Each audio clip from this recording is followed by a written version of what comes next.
Okay, so in question 20, sort of going back a few topics to ideal gas processes. So another very involved question.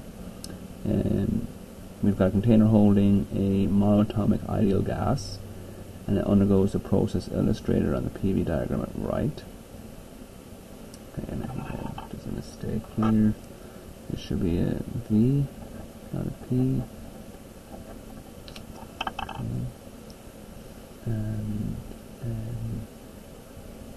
Yeah, so if the initial energy is defined as E, determine the sign and magnitude of the work done on the gas, the heat exchanged with the gas, and the final internal energy of the gas in terms of E. And just sort of this is slightly explained here. The internal energy means thermal energy. So that's from a prior textbook where we would have used internal energy as phrasing for the thermal energy of the gas. And just sort of reviewing the question, this is also the tutorial question on practice exam B, I believe, from 115. So it'll cover both that question and this question.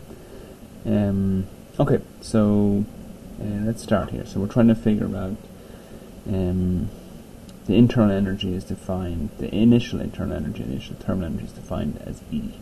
So we want to basically relate what is the thermal energy. So this question, certainly was to start this question, I'm going to start with that the thermal energy, which in this question is referring to internal energy, is 3/2 NKBT, which is equivalent to 3/2 nRT, which is equivalent to 3/2 PV.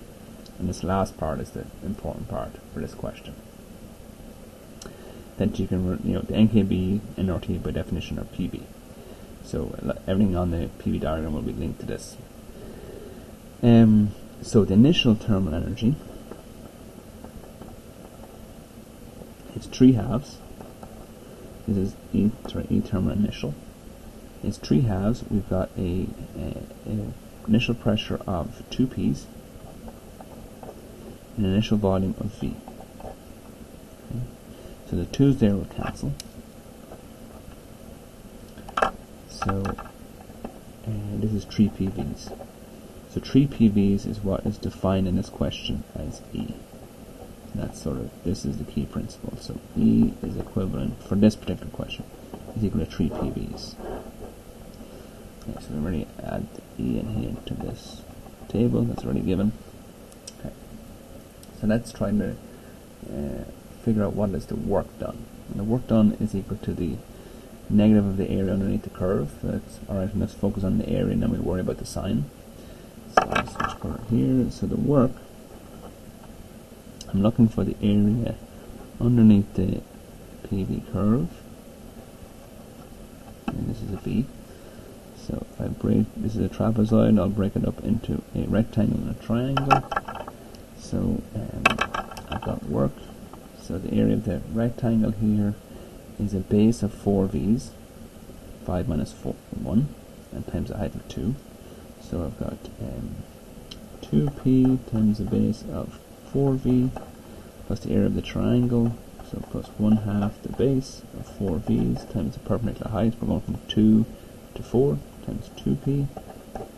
So what have we got here? We've got 8 plus half of 8 is 4, so we should have 12 PVs. So 12 PVs, if every 3 PV is E, this should be the absolute value of the work, we should know here, is equal to 4 E's, because 3 PV into 12 PV is 4 times, so it's 4 times E.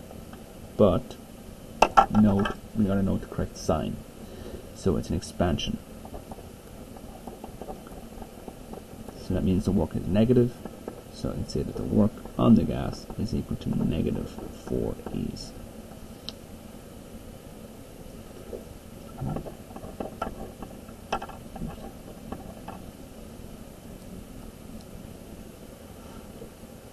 Okay.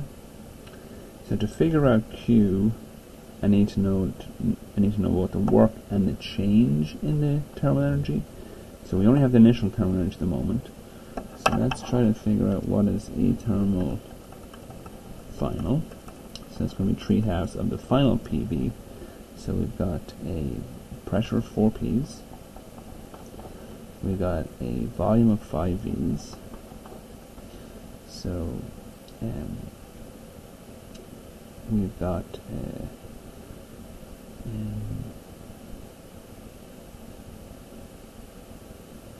just double check on my numbers to see if I have the right thing here. 2.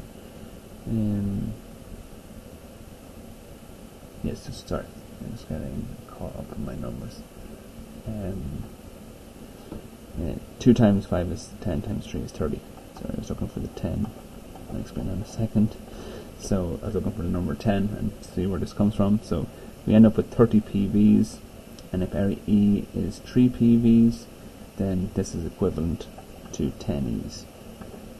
Sorry about that delay.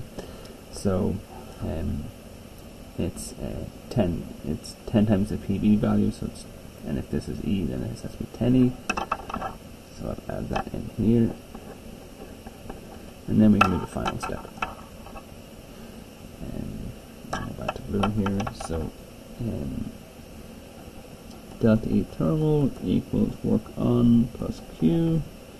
So Q equals delta E thermal minus the work.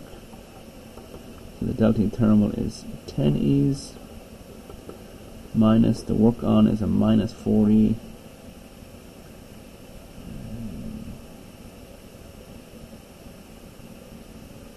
Oh, sorry.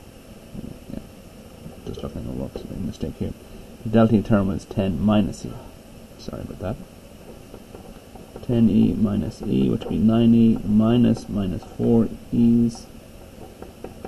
So that gives me a change of 9E in the thermal energy. So going from E to 10E is a change of 9 E's. And then we have this work done of negative 4. So plus 4 E's equals 13 E's. But this E's definition is this 3 PVs. So this gives us 13. Which hopefully makes sense. 13 minus 4 is 9, which is exactly the change in thermal energy. It's a pretty challenging question, as I mentioned. So if you look to the practice exam B, I believe it will be all of this was a 4-part question. I'm just going to double check that. Yes, so it was a 4-part question, so quite involved for all these parts. I'm just going to do one extra piece if we want to draw a first law bar chart for this sort of process. I'll just go to the back of this page. So just double check my numbers here. So that work is negative. Let's start down here.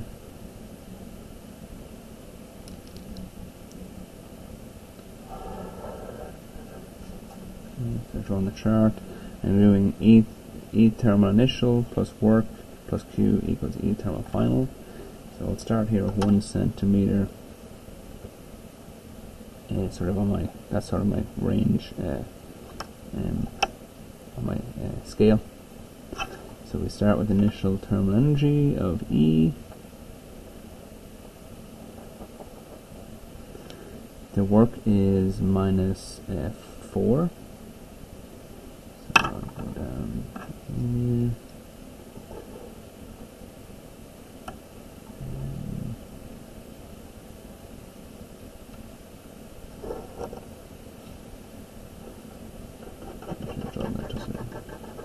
That's the work.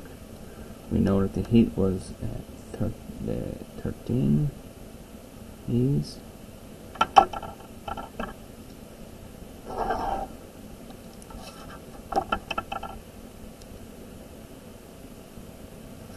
So I don't know why I drew the work extra wide there.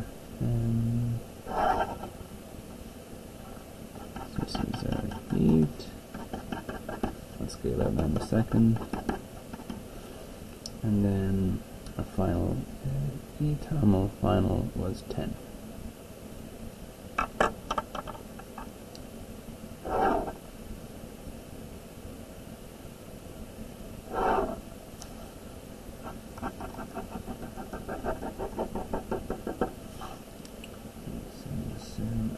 here. See everything? Almost.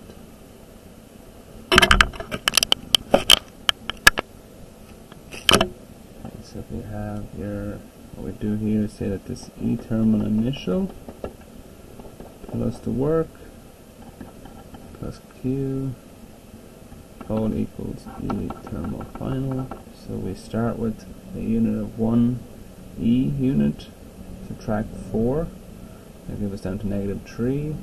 We add 13, it leaves us at 10. This was our E, -4E, 13 E's, and we're left with 10 E's. So that's what the diagram would look like for a bar chart, or first off bar chart question. Okay.